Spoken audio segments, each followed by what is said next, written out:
Welcome to Films and Stuff with your hosts, Pete Mitchell and Ethan Hunt. Hi, everybody. Welcome back to Films and Stuff. I am Ethan, joined as always by Pete. Hey, Pete. Good morning. Happy Saturday. How are you? I am great, buddy. How are you? Everything is great. It is time for the weekly Films and Stuff stream or skip segment. We know the rules, but can you just refresh them for us one more time? Absolutely. So Ethan has prepared a list of shows he'd like me to watch. I have done the same for him. Every week, we randomly assign each other one show from each of our lists to watch. We watch at least 2 episodes or 30 minutes if it's a feature-length film. And based on that, we determined if the show is worthy of being streamed or skipped. That's right. That's right. Both of us have been on a little bit of a, let's call it a cool streak lately. Let's not say cool. Tell me about it. Cool streak. Maybe it's going to change this week because I was assigned a docuseries on Netflix named Muscles and Mayhem, the unauthorized story of American Gladiators. Do you remember American Gladiators? I absolutely love it. Like, it was a big part of our childhood, right? It absolutely was. So for the uninitiated, American Gladiators was a syndicated television show. It ran from 1989 to 1996, so they had a good kind of 7+ years. There was also a brief reboot in 2008 that kind of went nowhere. And Netflix has now made a docuseries out of it, which means it's 5 episodes. I have watched 4 of the 5 episodes. I've not watched the finale. And I'm here to say it is definitely worth your time. It is a strong mooch. And the reason is as follows. It doesn't really need to be 5 episodes. It could have probably been a 2-hour documentary. It probably could have been a 3-episode docuseries. I mean, it was definitely a very, very compelling show at the time. It had, a very popular 7-year run, but it wasn't like this cultural phenomenon that changed the world of entertainment or sports as we know it. It definitely is worth a documentary, but I think that it just had a little bit of trouble filling 5 full episodes.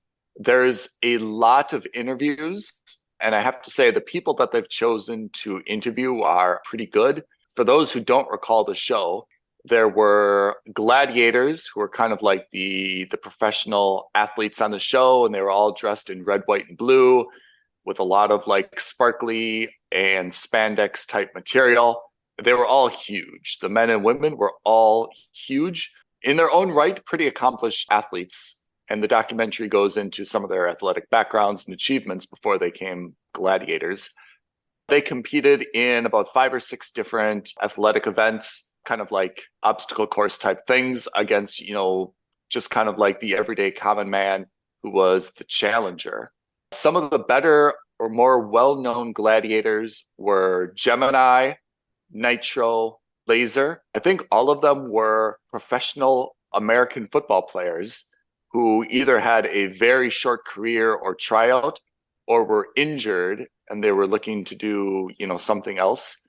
From the women's side, there was Zap, Ice, Lace, Blaze. Again, very, very fit. Some of them were bodybuilders. Some of them were collegiate athletes, track and field, sprinting, but they were all very well accomplished. I think that was one of the successful formulas of the show, is that the gladiators were relatively well known. They weren't necessarily supposed to be the fan favorites. They were a little bit, playing the heel, if you take the WWE model. But they were very well known. Nitro was well known. Gemini was well known. Ice was very well known. They weren't smiley gladiators. They were definitely serious, rugged gladiators. But it was because of that, I think, stoic demeanor that they had such a strong following among them. Docuseries goes into kind of 3 main elements. The first element was how the show was created, kind of the inspiration and some of the challenges that this type of show had. The second is they go into kind of the backgrounds of each of the different, gladiators, not all of them, but kind of the more popular ones. And this is where a lot of the interviews come from. And then the third was kind of like how successful American Gladiators actually began and how it was really like woven into pop culture. Gladiators appeared in MTV videos. They made like a lot of cameos in shows and movies. Let's start from the beginning, how the show was conceptualized. There was this one random dude who pitched it to the studio. The studio decided it would be a good idea. They didn't have anything. They did tryouts for the Gladiators. They had to create the set. They had to create the stunts. And they said that those first 13 episodes, the first half of the first season, the Gladiators referred to as the Dark Ages.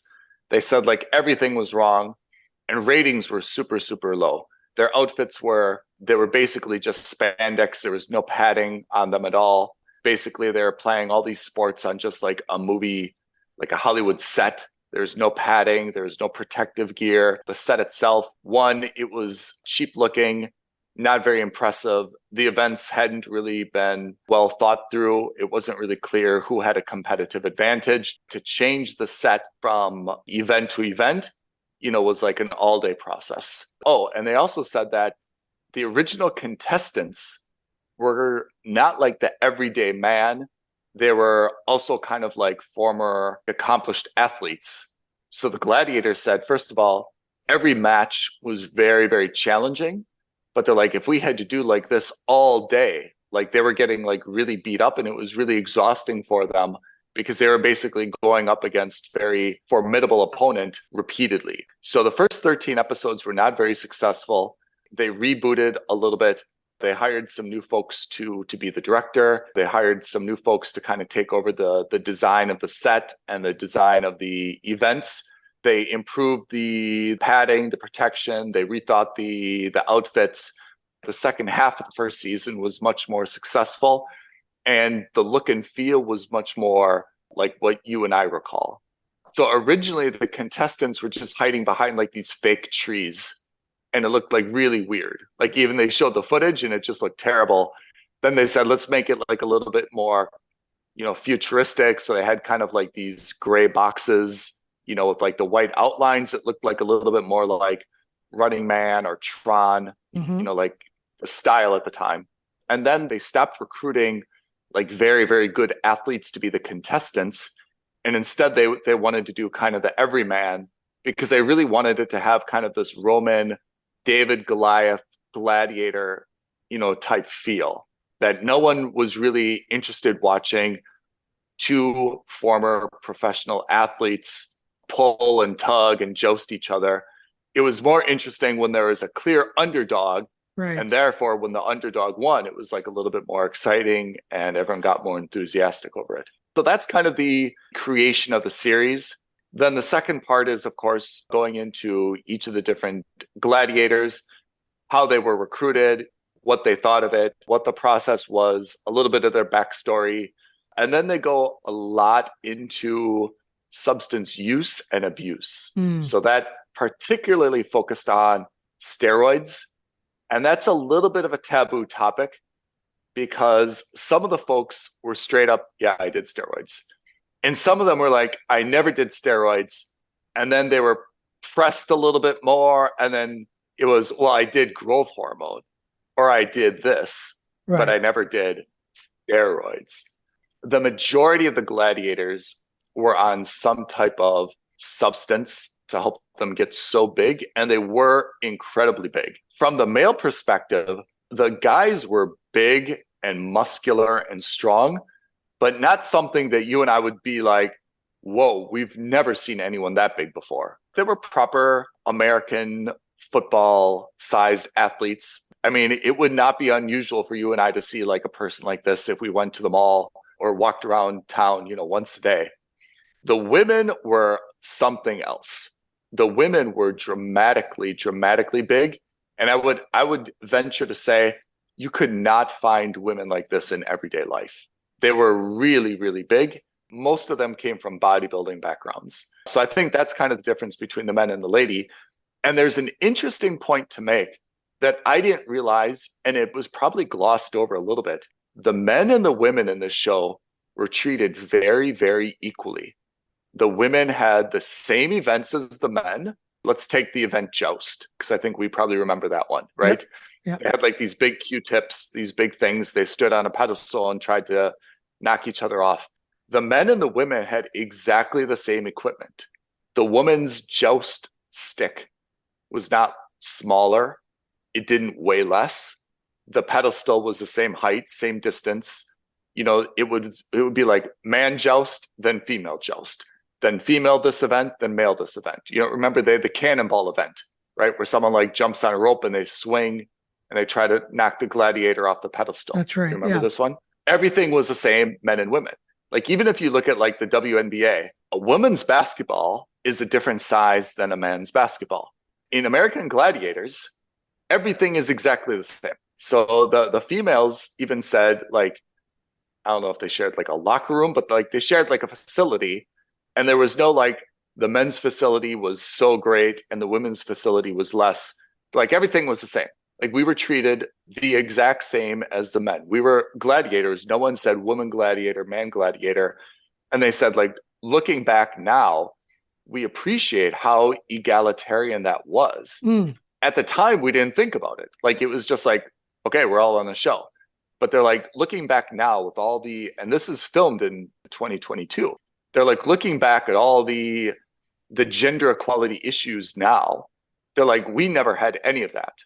Like, no one said you'll be treated differently. The events were just as hard. We got paid just as much. Everything was exactly equal, men and women. So I thought that was kind of an interesting thing.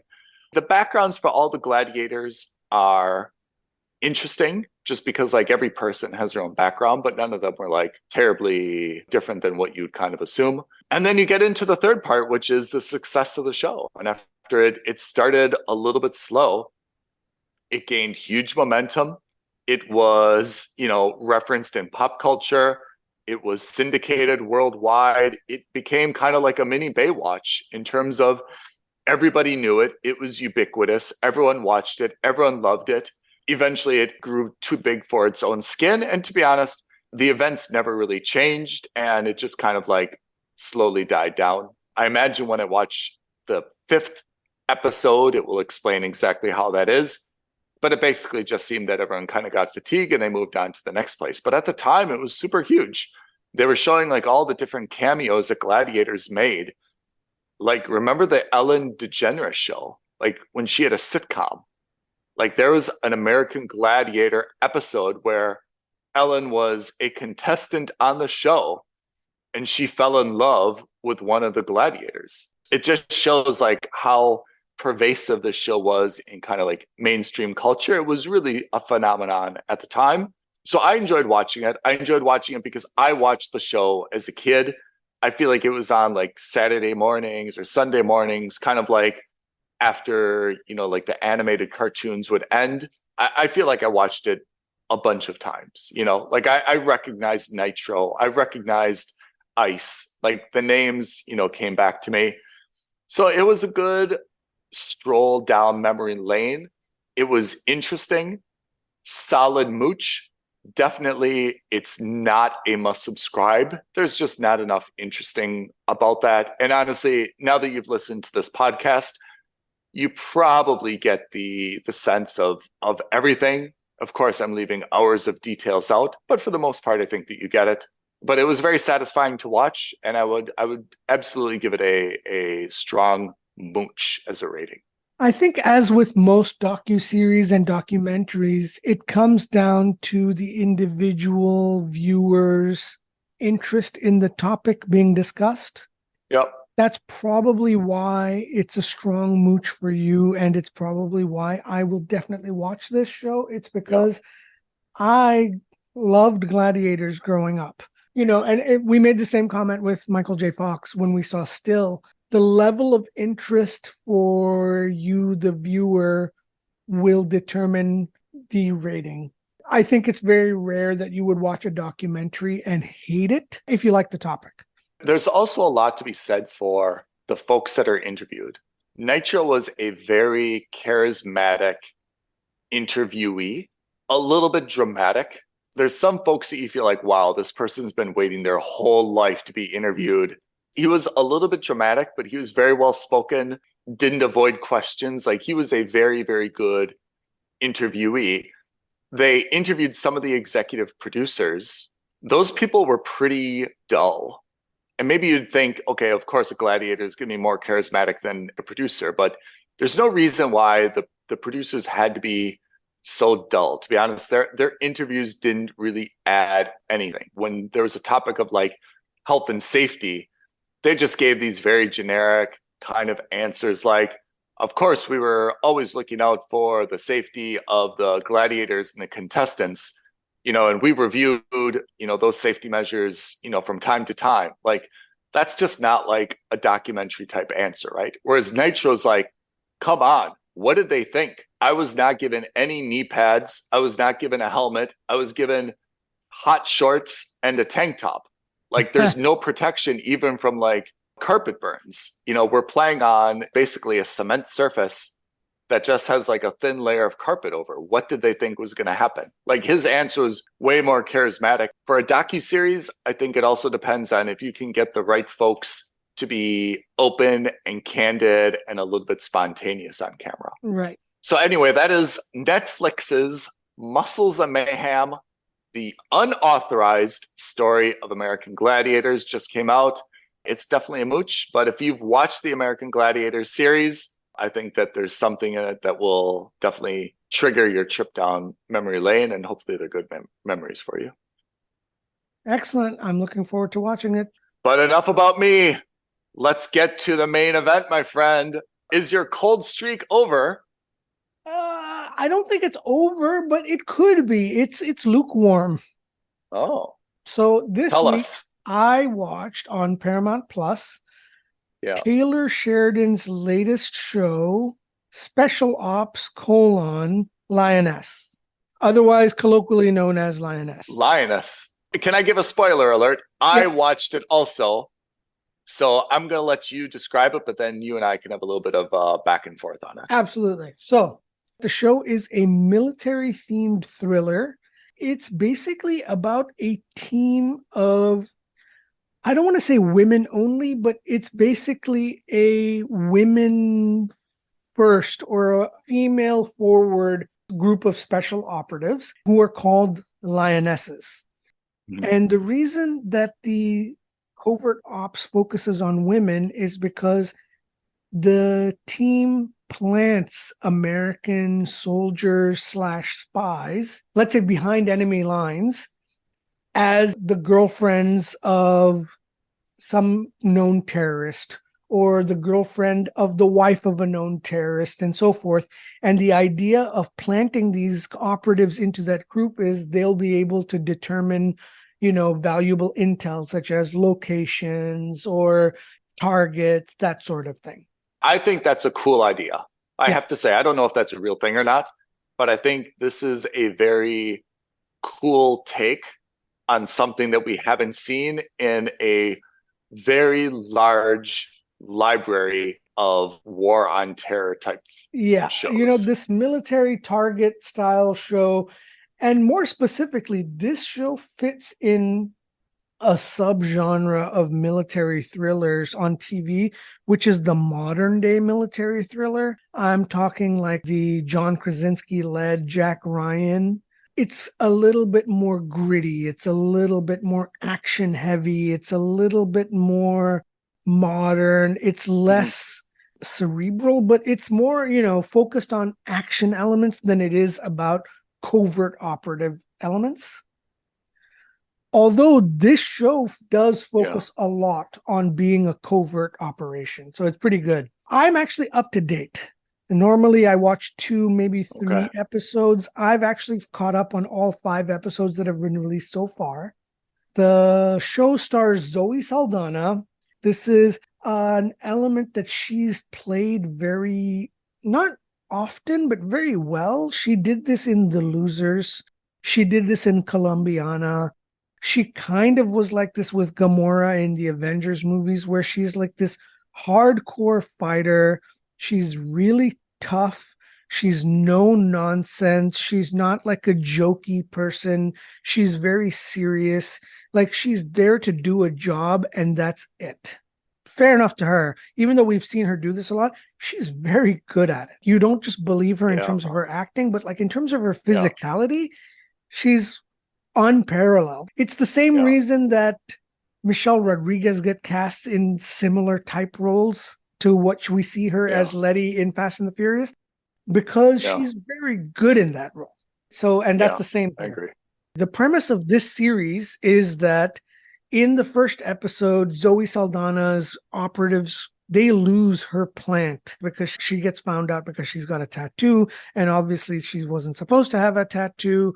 It's a very big no-no in the hardcore Islamic culture that these guys were trying to portray. That's how she gets found out. It was a tattoo of a Christian cross. Of a Christian cross, exactly. And then here's how the show establishes that Zoe Saldana's character is a no-nonsense person. Rather than try to save her, she sacrifices her agent, which is the exact opposite from what we would expect to see from like a classical American military, no man left behind style thing. They have an intense firefight. And at the end of the firefight, she's like, I can't risk her being captured and tortured.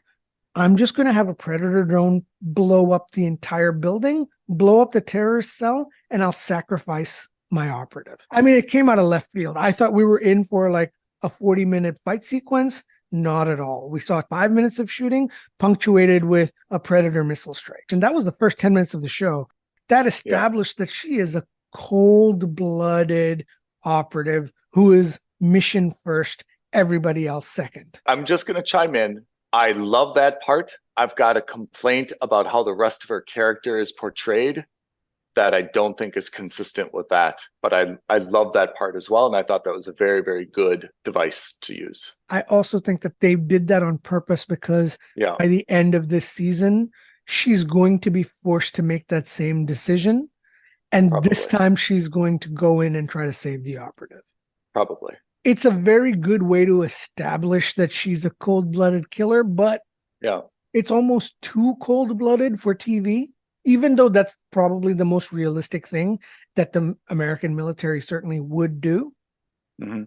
I imagine that they're setting that up so that when this happens again in the last episode or in the penultimate episode, she'll go in there all guns blazing to get her new operative out. That's right. Speaking of which, the rest of the show that so far has been basically the second episode on establishes that she needs a new operative. She gets a new operative in this new or relatively new actor, Leisla de Oliveira. She's a Brazilian actress. Very good. Also a tough, no nonsense, like very physical actor, like very convincing in her physicality. We now go through the A plot, which is she's training this new operative to be a member of her squad. And then she plants this new operative to find out, that, theoretically Al-Qaeda or some other terrorist cell is making a play. We don't know what the play is. We don't know where the guys are going to attack. So we need to plant her. And they go ahead and plant her. And that's where we are in the A plot. And of course, the B plot is Zoe Saldana's got a tough family life. She's in love with her husband, but their family life is very strained because her husband is also a very highly successful surgeon. She's got 2 daughters. The younger daughter is an angel. The older daughter is this same exact trope, which nobody likes anymore, where she's a total pain in the ass. There are other words that I would more accurately like to use to describe her, but that's not family-friendly words. Like, she's a horrible, horrible, horrible daughter. This uber-privileged kid who doesn't know she's uber-privileged and does a lot of nonsense. She's the absolute worst. And it's the same trope, right? That highly successful work life, she's struggling with her work-life balance, struggling with not her marriage so much, but her family life in general. And then I'm almost certain another potential trope is that the terrorists are going to find out about Zoe Saldana's personal life, and they're going to either kidnap the family or make an attack on the family. You're so good at seeing these things. They're common tropes, and bless him for all his faults and for all his successes. Taylor Sheridan goes for tropes because they work. He has this like almost Michael Bay-esque pro-Americana feel. Like, you know how Michael Bay has like this massive hard-on for the American military industrial complex? Yeah. I feel like Taylor Sheridan has exactly the same thing, but for the quote-unquote traditional or old-fashioned view of what it means to be an American patriot. And we've seen that time and time again with Kevin Costner in Yellowstone. Mm-hmm. We saw that with Sylvester Stallone in Tulsa King. Oh, yeah, Tulsa King. We're seeing bits and pieces of that with Zoe Saldana's, whole crew in Lioness. So these are the kinds of tropes that he goes on. They're reliable because they work. I really didn't like her family life. I really like her husband, Neil, by the way. Yeah. I thought that he was a very, very good father and husband. But I felt really this disconnect. So we were introduced to Zoe's character, and she's in somewhere in the Middle East, right? Yeah, exactly. I mean, she's in kind of like a green zone type base. She's in all camouflage. We consider her like a very tough soldier. Then we see her come back. She's driving a luxury car. This is not really the car that I felt like she would be driving. She's not driving a truck. She's not driving like a Mustang. She's driving a proper four-door family luxury saloon, driving into like a luxury house somewhere in Virginia. Her husband's like, we have to say it, a white surgeon. It seemed like such a disconnect that she had this type of like personal family life when her career is so gritty and she's making like these very, very serious decisions, right? And sacrificing agents. I just felt like there was a real disconnect in terms of how she was living. I would have expected her to like be back in Virginia, and she's living in like this very basic kind of like studio apartment, right? Or like a farm or a ranch somewhere. Yeah. Like, I don't expect her to have a husband who's a surgeon. I don't expect her to have two kids.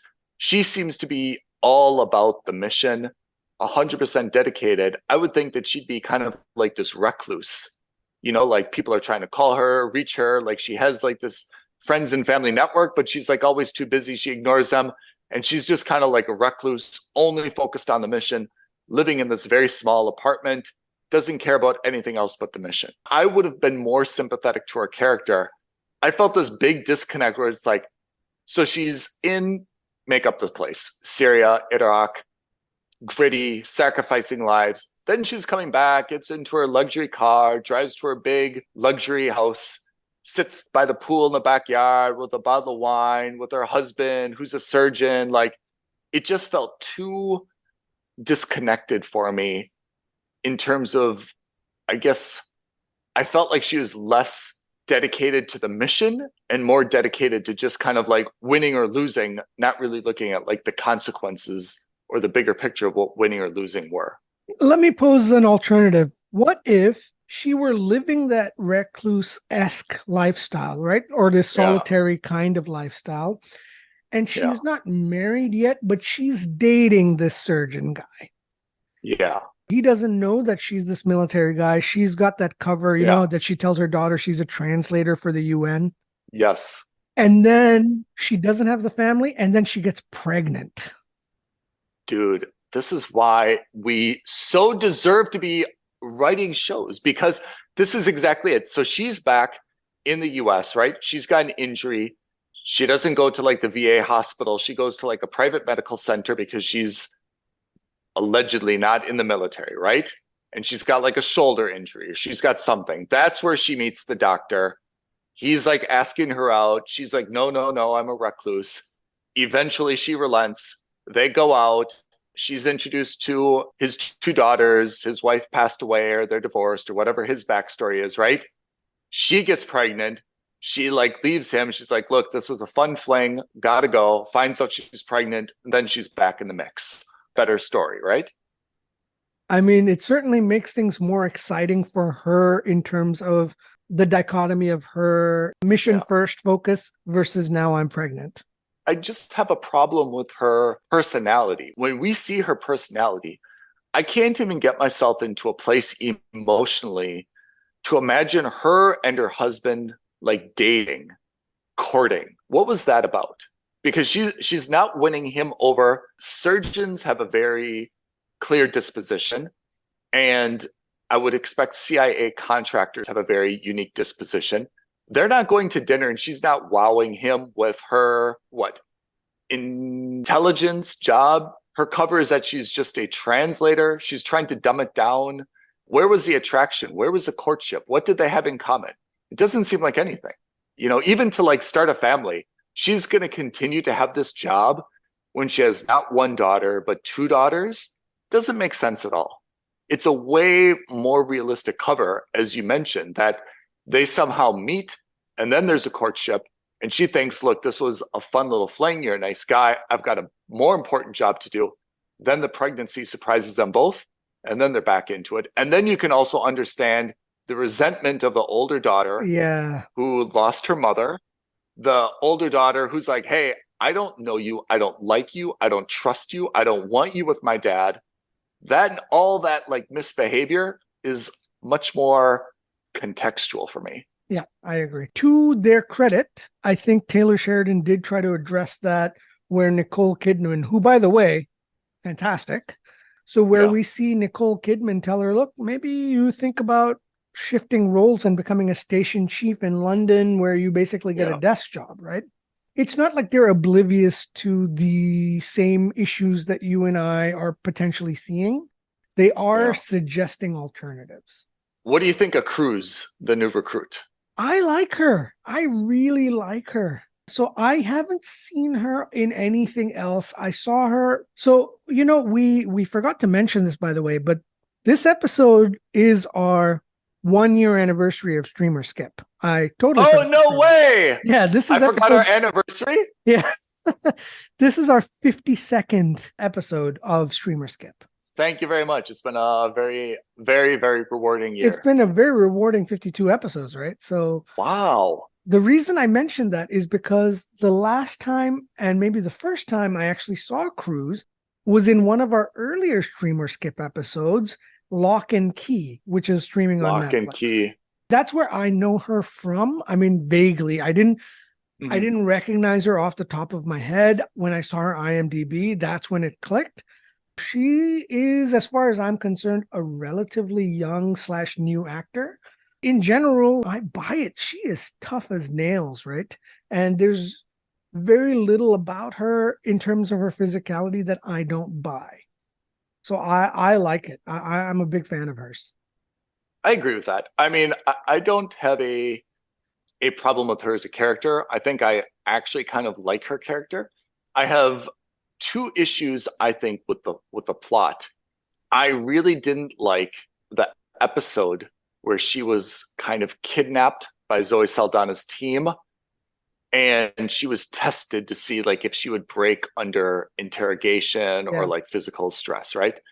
I didn't like this, not because I don't think that was realistic or an appropriate test. I didn't like it because, to be honest, that seemed like terrible management by Zoe Saldana. She's in the middle of an undercover op. Why are you beating her up? Like all the bruising and the broken nose and the chipped teeth and all this other stuff. I was thinking the entire time, like, what a bad management decision. If this op is so important for you, you should be making her prettier, not beating her up. This should have happened before, right? I agree. That should have been a test before. Or she could have had a blown op, and this was like the test to see if she was ready for a second one, right? Yeah. But to do it in the middle of the op when you know you're trying to that just seems so stupid. Like that seemed like a fireable offense of Zoe Saldana. Like, why would you ever risk the op? And then this terrible cover story, like, oh, it's a car accident, bloody, bloody, blah. I didn't like it. But anyway, I think that's a little bit forgivable. The second part is, and I'm Arab, so I'm going to rail on this. I really dislike the way that they portray the Arabs here. Yeah. Like it's really, really annoying to me, I have to say. Okay, let's play devil's advocate. You start off with why you didn't like it. I don't like it because the way that the Lioness was supposed to infiltrate the system is first they put her in Kuwait City, which is a very, very foreign place. And they say that actually her Arabic is good, but all she does is speak English. She bumps into someone in a jewelry store, and immediately the lady's like, oh, well, let's go shopping together. I'll give you a makeover, or blah, blah, blah, blah, blah. I'm shocked it happened so fast. And then it doesn't even stay in the Middle East, which I probably could have believed a little bit. Then it shifts to the US, and all the Arabs are now living in Houston, in this big mansion in Houston. And then she invites Lisa there, which I guess her name is Cruz, invites Cruz there. They discover she's been in this terrible car accident, but she's okay. Then they get on a private plane in Houston, and they fly to where, Nantucket? Something like that. Yeah, Long Island, I thought. To do some partying. And then they're like best friends right away. I just felt like it's so unrealistic that all this happens. It would have been better if this would have been playing out a few times. They would have like met in Dubai together, or this would have been together, or she was like, there just had to be a better hook. I thought that whole story came together way too easily, and there was no Arabic at all. It just shifted entirely to an American or a US based plot. What I think I agree with for sure is the speed at which things happened. I think that the fact that she becomes kind of ingratiated into that circle of friends within an episode was a bit shocking. I thought what would have been cool is, the security guards at that house on Long Island started speaking to her in Arabic as like a test. Yeah. Just to kind of gauge. We're told a lot about her abilities, and except for the physical, we don't actually see her exhibit any of her spy master abilities. Yeah, right. I agree. And I keep talking about it, but remember Spy Game with Robert Redford and Brad Pitt? I mean, yes. I come to this a lot because I honestly think it's one of the best spy movies and spy thrillers out there. But like, even in their training montage, we are shown in that training montage how he has to learn to be a spy master. I want you to go into that apartment and be out that window in the next 10 minutes. Otherwise, you fail this test. You know, these kinds of things, we don't see any of that. We see her kick a lot of ass, which is great. But in terms of the more cerebral stuff, we don't see any of that. So I'm 100% with you. And this is going to be me playing devil's advocate, though. But in terms of the attitude and the behavior of that circle of, quote unquote Arabs, because they're all relatively generic Arabs, right? They're not referred to as any particular nationality because, subtlety of this kind of. Well, she's Kuwaiti. Her friend is Kuwaiti. And she's going to marry a Saudi. Remember? Yeah, Saudi, and then they're going to get married in Dubai and whatever. And, she doesn't really want to get married. There was some implication that she might be gay. She might not be. I don't know. I got that feeling. Yeah. I don't know. But, the point is that it's not very subtle. And I don't mean to denigrate American audiences in any way, shape, or form. But I think your average Taylor Sheridan fan may not be the most well sophisticated and read in terms of the nuances between the different nationalities of the Middle East. So I think that's why they probably didn't bother going into such detail.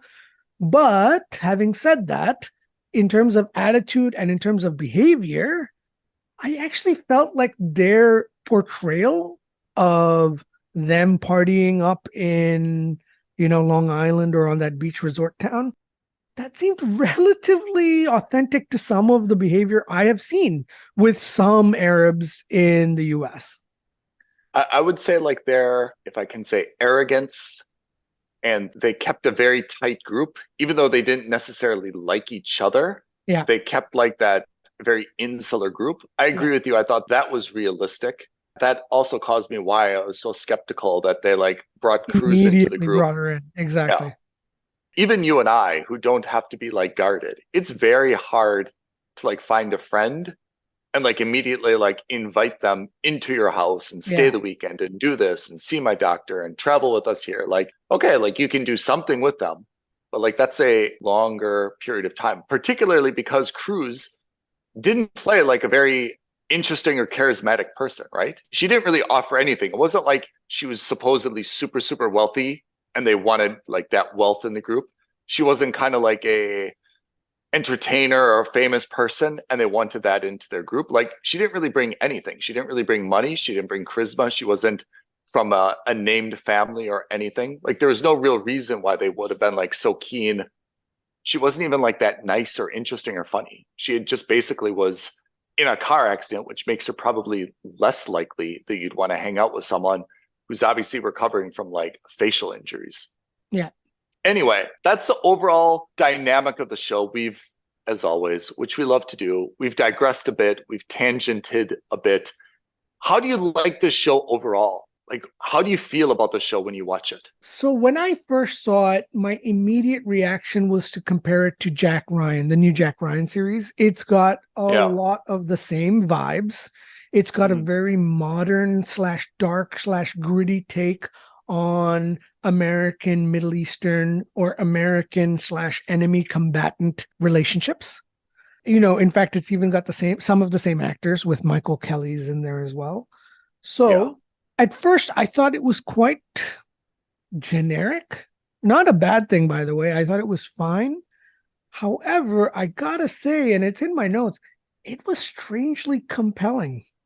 And I think that comes straight down to the fact that I really like Cruz. I really like Zoe Saldana. There's something about them, even though their characters may be a little bit more one-dimensional than I'd like them to be, I still like them. So there's something compelling about it. At the moment, this show is a strong mooch for me, or at least a mooch for me. But I'm going to stick with it. And in fact, it's actually a show I recommended to my dad because he also likes these, pseudo-military-esque, espionage-esque thrillers. So even though I don't recommend it openly to everyone, I think this is the kind of show where if you like Jack Ryan, if you like these, Tom Clancy-esque thrillers or military action dramas, I think you're going to love this. I'm sticking with it as a mooch. And depending on how this season ends, it could theoretically become a must subscribe because I have a sneaking suspicion they're going to lay some fantastic ending on there. I agree with everything that you've said. But from my perspective, I have this real sincere quandary about it. And it's very much like eating like a fast food double cheeseburger. Right. Yeah. You're really enjoying it at the time. And as soon as you're done, you have a little bit of guilt. And I feel that about this show. I have to say, I will watch the next episode when it comes out. And when I'm done, I'm probably going to have the same little bit of self-loathing about it because it's absolutely good quality entertainment. I really feel like I love spy stuff. I love Middle East political intrigue, but I feel very similar to when I watched Homeland, which I had to stop watching because I just felt so unhappy when I'd finish each episode. I'm yearning for a show that can talk about the subject matter, which is a little bit more nuanced and not just good versus bad. And not just maybe what I don't like about Zoe Saldana's character, even though I love the way she plays that character, her performance, exceptional. Her character is repugnant though. And sometimes repugnant characters are important to watch a show, but like she's not a good mother. She's not really a good wife. She may be good at her job, but I feel like I'm missing this nuance in terms of why there's no one in this show who's kind of like questioning, does the end justify the means? And Zoe Saldana's character seems to say, hey, whatever we do, it's okay. I can order a group to go down to Texas and have a shootout with other law enforcement people. That's okay because this is for the greater good of anti-terrorism. I can do this because that's for the greater good. I can neglect my children. I can neglect my husband. I can do this and that, all because this is for the greater good. If she's going to do that, I want her to be this very solitary, reclusive person who's got like these either staunch political beliefs or backstory that justifies this. But I'm really yearning for someone who's a little bit more nuanced and saying, hey, it's not so clear what's good and bad. It's not so clear what's right or wrong. Let's try to manipulate this a little bit from the inside and take decisions that are a little bit better all the way around and more well-rounded and not just win at all cost. That's a little bit of my frustration with this show, is that I feel like Saldana's character doesn't have this nuance. This show doesn't have this nuance. And it's just portrayed kind of as like, anything we do, it's justified. Even kind of like undermining our own democracy is justified because that's what it takes, you know, to fight this war on terror. And that's a take for sure. And I'm not in a position in life to say whether that's right or wrong. I'm just saying watching that real time in a television show doesn't really make me feel good. Yeah. The stunt that they pulled in Texas, I mean, if you think about it, there was a legitimate criminal arrested for doing something legitimately wrong, legitimate law enforcement personnel who have families, who have a job, who are doing everything according to their job, are basically assaulted because this prisoner is more important to the war on terror than it is to, you know, whatever legitimate law enforcement process, you know, was in place. And I know that these are things that are meant to, you know, be dramatic for purposes of the show, but it really puts a bad taste in my mouth. And whether that makes me too emotional or otherwise, it's one of the reasons I can't say this is a must subscribe, because there's too many of those events in this show for my comfort. But I freely admit it's a very compelling show. Yeah. It would be hard for me not to watch the next episode, but I will have a pang of guilt about doing so. No, I get that. And what you're saying makes total sense. I think you're absolutely right. I probably haven't done too much of a deep dive into it yet, but I agree with you, and your analogy is absolutely correct. It is like eating a McDonald's quarter pounder. Yeah. It's great while you're eating it, you're enjoying it, but the moment you finish that last drop of soda and that last French fry, within 10 minutes, you're just like, oh, I should not have done that.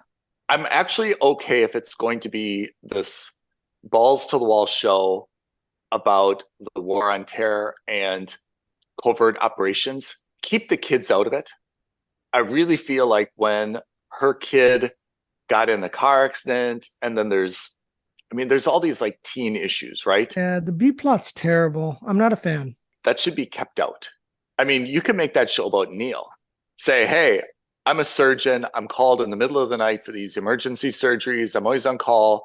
I'm doing the best that I can to raise my daughters. That's a show in itself. I will probably watch that show. If it's a show about Zoe Saldana saying, hey, I'm a professional woman, I'm trying to raise kids, and I'm also trying to like save the world, I will watch that show. But if this is really about Lioness and covert operations, keep the kids out of it. Yeah. Please keep the kids out of it. Yeah, it almost seems so inconsequential. And I get that. And this is going to sound super cold-hearted. But if you're willing to assault American police officers on American soil for the sake of the greater good, and who really gives a damn about your daughter in a car accident? Yeah. And again, super cold-hearted. I get that. Yeah. But like in the grand scope of things, as a viewer, as you know, as a third party, especially when that daughter is so unlikable. Yeah. The cognitive dissonance is very strong with that. I agree. It would be better if Zoe Saldana is really that character, have her be uncaring all the time. Where Neil calls and says, hey, Kate's been in a car accident. I don't know where you are and need you to come home. And Zoe's like, hey, we've got a rule. When I'm on a project, I'm on the project. You're going to have to handle it yourself. Then that B plot is okay with me because it shows that like she's consistent all the time. But here she's like, okay, guys, if you could just manage this without me for a couple of days. My daughter's been in a car accident. I've got to go home. And although, man, she was stone cold when she's talking to her daughter in the hospital bed. Yeah. I thought that was pretty consistent with her, where she was just like, you effed up. You broke the rules. You got to live with the consequences for the rest of your life now. You and I don't have kids, so That's maybe true. the parenting aspect is even less relevant for us. Yeah. But in any case, so Lioness, it's a mooch. For whatever reason that I may not have been so eloquent about, it's strangely compelling. I cannot give it my full-fledged must subscribe. I think this is going to be one of the rare shows that the rating is probably going to change at the end of the season if it really has a kick-ass ending. If it doesn't, worst case scenario, this is still a strong mooch. This is the kind of show where your dad, your uncle, an older generation parent who, you know, where you're into the military aspect of it, I think you're going to absolutely love it. Taylor Sheridan, his universe is expanding. Yeah, this is now Paramount Plus's, I think, 5th or 6th Taylor Sheridan show. That is Streamer Skip. What is the upcoming assignments that we've got? All right, so for year 2, that's right, for year 2 of Streamer Skip.